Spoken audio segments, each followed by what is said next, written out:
Konnichiwa मिनासान। तो क्या सब सभी लोग गाइस, आज आपको जो कि मैंने दो वीडियो प्रोवाइड कराई है यूट्यूब पे। एक में JLPT N5 JLPT N4, ठीक है। दोनों ही अनसोल्व वर्जन है, आपको सोल्व करने हैं, ठीक है गाइस। जल्दी जाके करो। और गाइस कल के लिए पेपर के लिए आपको ऑल द बेस्ट, ठीक है गाइस। आप जो कि है अपना पेपर आप इजीली कर पाओगे, ठीक है गाइस, विदाउट एनी प्रॉब्लम के।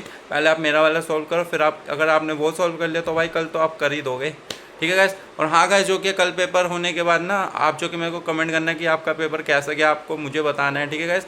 अगर आप बताना चाहो तो भाई आपकी मर्जी है, ठीक है। ठीक है गाइस, इस बार मैंने आपको जो कि ट्रेन करा तो मुझे पूरी उम्मीद है कि आप जो कि अच्छा करोगे, ठीक है गाइस। और हाँ गाइस, जाने से पहले एक बात बताना चाहता हूँ, जो कि मेरे चैनल पे जल्दी एक सीरीज़ आएगी शिंकानसेन मास्टर N3 की सीरीज़। उसमें मैं दुख का आपको वर्ड टू वर्ड हिंदी में एक्सप्लेन करूँगा, ठीक है। देखना जरूर, मतलब कि आपके लिए भी नॉलेजेबल वीडियो। और गाइस नॉर्मली मैं वीडियो लाता रहूँगा आपके लिए, ठीक है गाइस। तो अभी जाके अपना जो कि आप टेस्ट सॉल्व कीजिए।